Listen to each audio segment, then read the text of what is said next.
Hello, beautiful souls.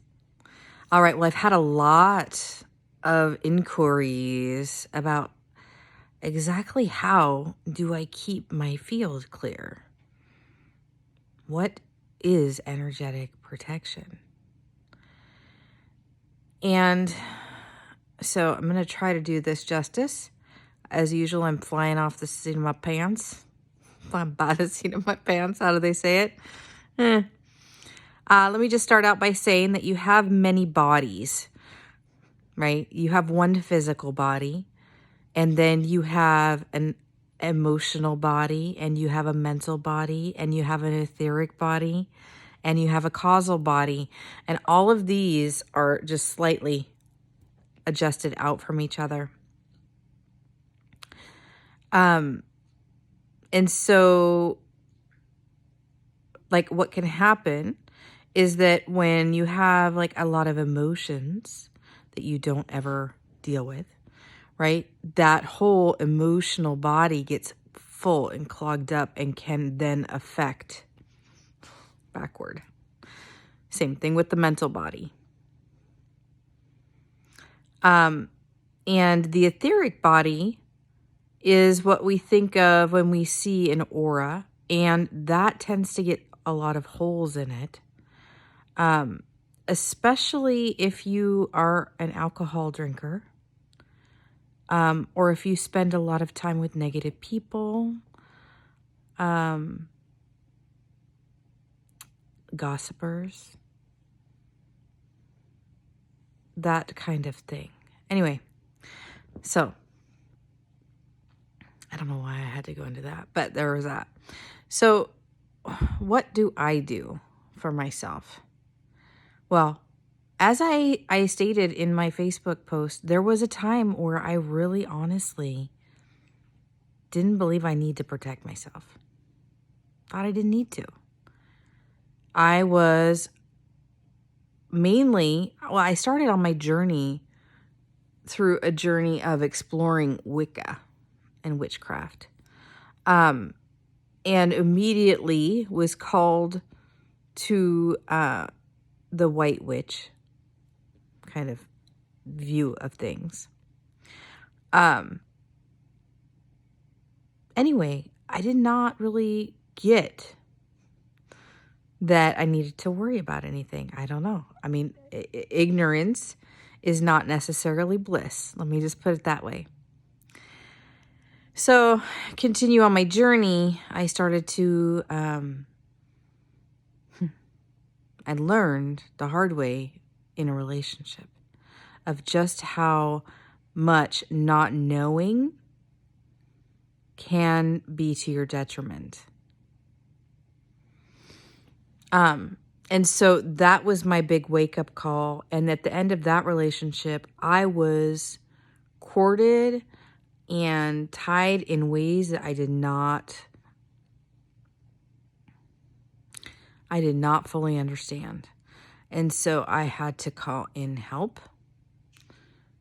I couldn't see it. And that's a lot of the deal with ourselves is that, if we're a seer or we're a knower, it's easy for us to know what's happening when we look into somebody else, but in our own stuff, at least for me, I tend to be blind a lot of the time to what, at least for a long time. Now it seems like it's my intuition and my gut and my gifting is more reliable for myself. But at the beginning, it was more reliable outward, which is probably an ego thing, right? That ego is really strong, and we tend to listen to it over our intuition. So anyway, I had help. And in that journey of cleaning up my whole life and strengthening my energetic bodies, I learned a shit ton about protection and about how important getting rest is and how important eating, not getting depleted, and water, And those basics, which most people, when they talk about energetic hygiene, they probably don't talk about those things. But if you are tired and depleted, then you are at risk. So at a basic level, drinking alcohol is putting you at risk if you do that. Right? They don't call it spirits for nothing.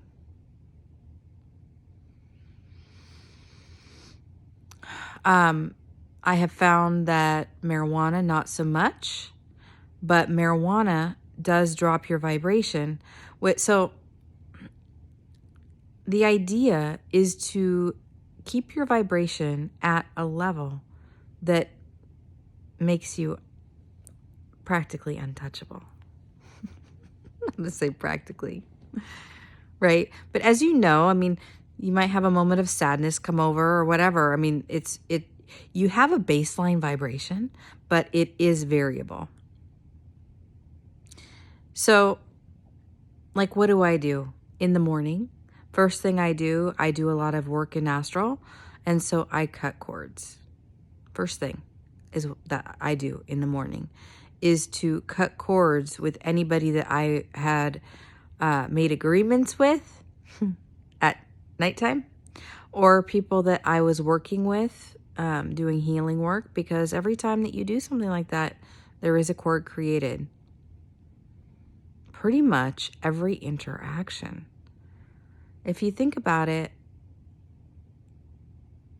what do they call it? Like heart bids for attention. Anything like that, there's a cord created. So that's what I do. Start out by cutting those cords, and I call in my good old buddy, Archangel Michael. And that's the first thing that I do every day. And then at night, it's the same thing. And then you can also call in your guides, angels, ancestors, guardians to watch over you. I tend to just have my angels do that, but I ask them to help keep an eye on me in my astral travels, and to intervene if I find myself in a situation that is not in my best and highest good. It happens a lot. I get ripped out of astral a lot. And when I say that, it is partly because of that. That is my request and how I work with my angel team. And when I say I get ripped out, I don't have nightmares. It's not what it is. It's like all of a sudden I'm like, and here I'm like back here. And it's like, oh, wasn't supposed to be there doing that. There's a lot of that happening right now, more than ever. But that's been happening probably over the last year, because my good friend Bruce, he tends to be a bit of an insomniac at times. He wakes up and he messages me. You can tell I'm awake. Like, yeah, astral must not be safe for me right now. So anyway, getting good rest is important. So if you're not sleeping at night, there are other things that you can do. You can nap. I know a lot of us lead busy lives, but take a nap. Or you can also do yoga nidra, which gives you the rest that your body and your mind needs to help you get through if you're having a lot of sleepless nights. That also really works for people that are coming off of marijuana, because that really messes with your sleep pattern too. But anyway, bonus. Obviously, smudging works. And, that's ancient. And so, you smudge your body. I usually start with my hair, eyes, nose, mouth, ears, armpits, down to my heart, all the way down to the ground. Do the bottom of your feet, turn around, make sure you do the back, do your hair, do the back of your neck, all the way down again. And you can smudge your house as well. I tend to go in a clockwise position, starting in the heart of the house, wherever that is for you.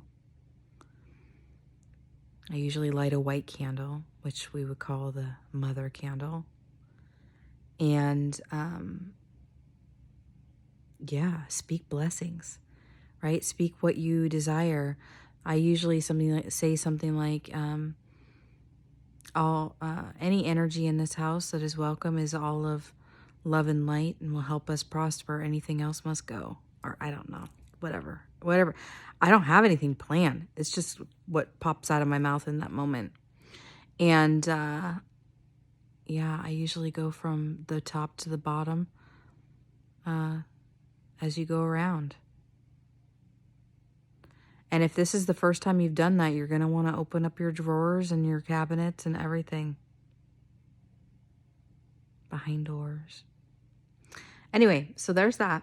For those of you that don't like smoke, because not everybody likes or can light smudge. Like if you live in an apartment or in a hotel, which is a great time to use something because a billion people have been there before.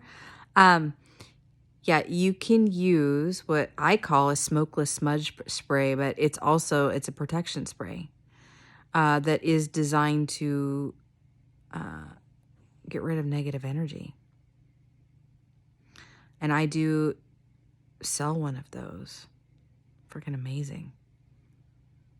I think I've talked about it before on my YouTube. You can check out my video about it. But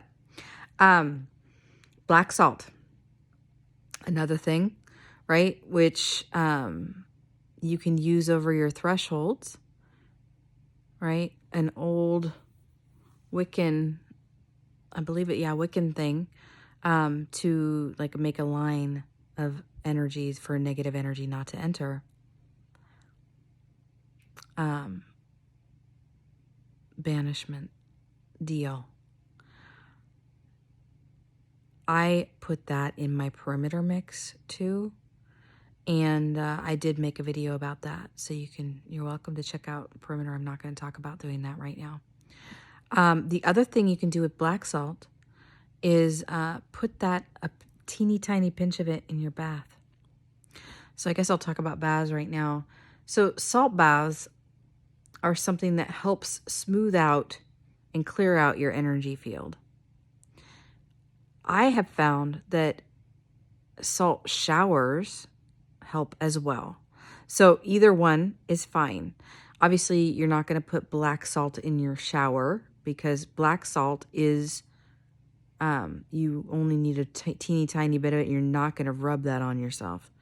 But in a bath, put in salt.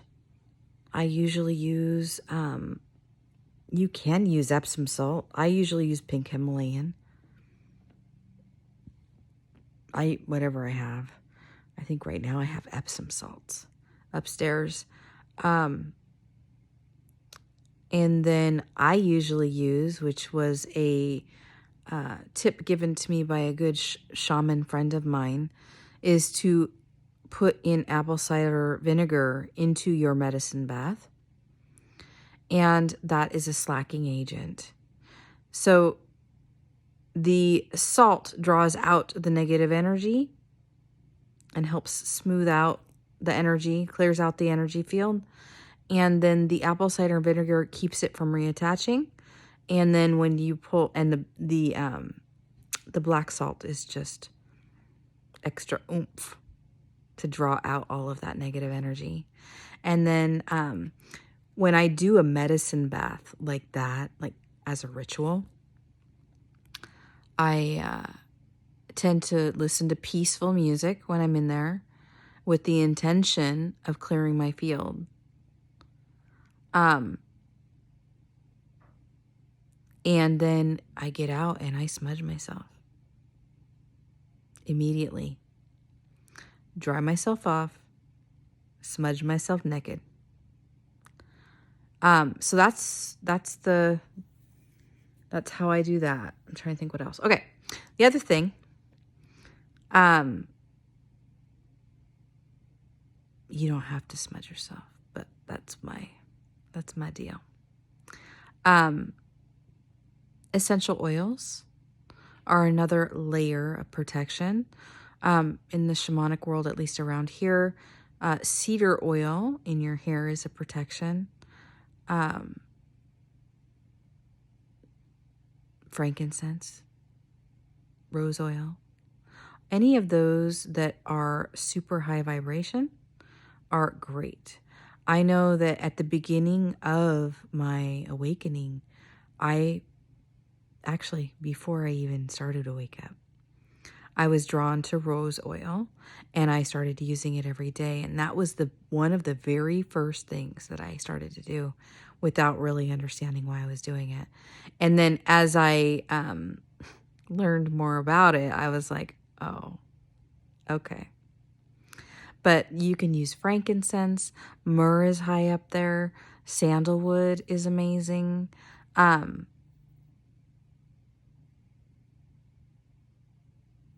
Yeah. And also, in that same vein, if you find yourself struggling with sadness, there are oils that you can use as medicine. Grapefruit oil and sweet orange oil are amazing for that. So you would just add those in. Rose and grapefruit smells amazing together. So that's the oil part. I don't diffuse oils anymore. I used to. After I would smudge, I used to diffuse sweet orange. But I have a cat now, and I just really don't like the idea of diffusing oil. I do use my protection spray as a way to raise the vibration once it's been cleaned. Because that is the thing with smudging, is that it removes negative energy. But I like the idea, and even with my energy field, once something has been cleared out, you need to fill it with something. Otherwise, you leave a void that will be filled with something, right? So, like with my field, if I remove something, whether it be like implants or, doing a release where you let go of, and you can feel in your body where you let go, then fill that back in with light. Whatever color light you feel, it could be white light, it could be golden light, it could be rainbow light, it could be whatever you feel in that moment would be the most beneficial. All right. This is a little all over, but okay. And crystals next. Crystals help. Hematite is amazing. I wear hematite ring, hematite bracelets for the giving and receiving of my energy, to make sure that it is purified on the way in and on the way out. Onyx is also great. Shungite is great. Pretty much most black stones are wonderful protection stones. Black kyanite is my biggie that my friend Joshua made for me. I have an amulet, and it is amazing, and I don't have it on right now. Labradorite is another one. I mean, obviously, different crystals have a lot of different properties, but if we're talking about protection, there are typically the black ones or the smoky quartz or that kind of thing that is most helpful with that particular job. Salt, obviously a crystal. I talked about salt baths. You can also put salt in your corners in your house. Salt under the bed has been used for centuries for a reason.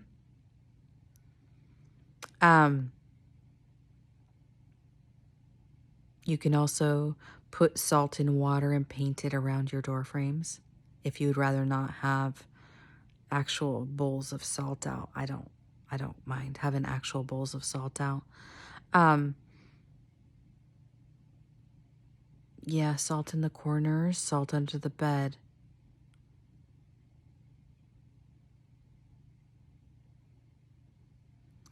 There was something else that was trying to...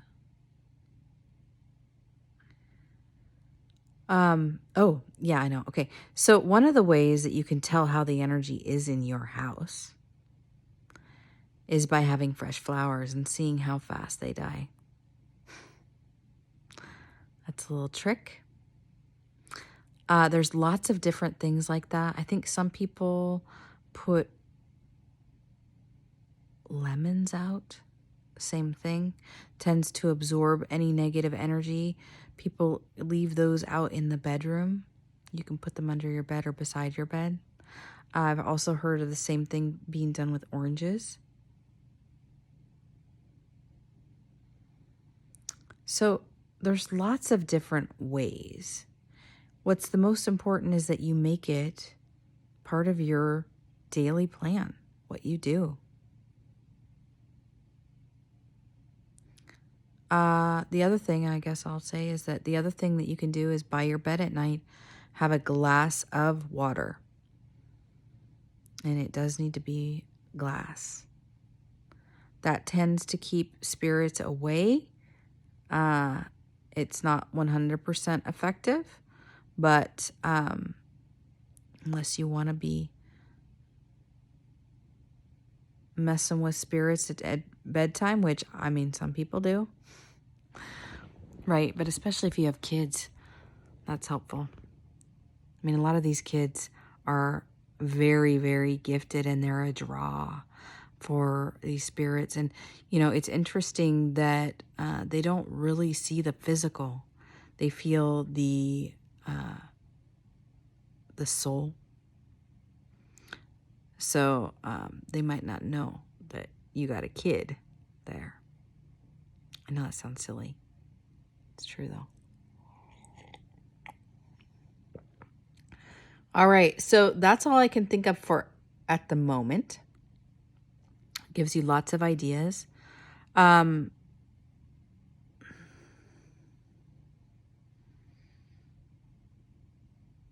Yeah, keeping your vibration up, doing your inner work is extra important. So all of your wounding, I would say perceived wounding, because you are not broken, even if you feel like it.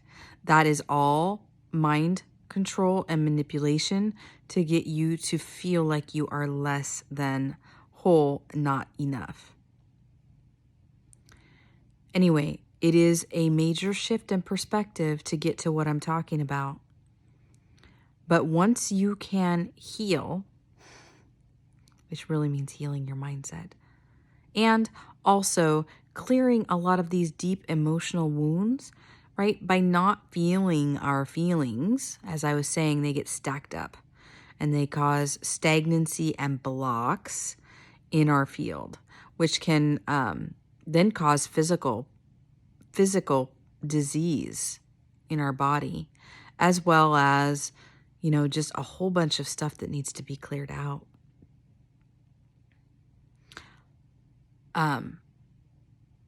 So start feeling your feelings. That's what we're here for. That's what this body is designed to do, is designed to feel. The fact that we were taught at young ages in various different ways, programmed and conditioned not to feel, not to get angry, don't be emotional. All of the different messages that we got are not in our best and highest good. And it's time to reprogram that. I'm not saying to rage at somebody. I'm saying allow it. You don't need to push it down, deny, or disassociate from your feelings. You don't have to. They are not you. You just let them flow. Same thing with thoughts. So here's the biggie with the attacks and whatnot that's happening now is it's happening through thought forms. Mind control is real. Manipulation is real. If you do any investigation regarding the occult, that is the priority prime objective, is to mind control and manipulate the masses to do what they want. These thought forms, they come in. A lot of us don't understand that we are not what we think. And so these thought forms, I'm not enough, I'm not pretty enough, I don't have enough money, I'm a burden on my family. There's all of these weird things that keep coming in, and they are wisps of consciousness or programs, if you want to think about it like that, that are trying to infect you. And it is important to notice when I first start to, I'm like, is this mine? This feels weird. And if it's not, I put out an energetic boundary, blow it away. This is not for me. No. And then usually when that happens, because there's a bit of a shock that tends to happen, it's important to go into gratitude, and that works immediately, which I usually try to think of 3 things in my life that I'm grateful for in this right now moment. And boom, immediately that whole thing is erased. That happens a lot. That happens daily, if not several times a day. Pay attention. Notice it. I never knew. I just thought I was depressed.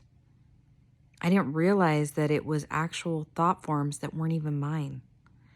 They come through programming in TV. Careful about watching TV or listening to the radio, anything where you are being programmed. Even movies and TV shows like on Netflix, you have to be very careful about the messaging. It is programming, with the objective to be manipulation, mind control, with the key word being control. We are at this point of becoming sovereign, realizing that we were already innately sovereign. That is what we are doing, and it is coming in through our consciousness shifts. There are a group of beings, entities that do not want this shift to occur. In many ways, Earth has been enslaved for thousands of years. And that's what this shift is away from. Into true freedom and personal responsibility. All right, there's that for now. Gives you a bit to chew on. Message me if you have any further questions. I am available for appointments at sallylove.net. And I hope you guys have a great day. And as usual, I will keep sharing whatever comes in. I love you guys. Bye.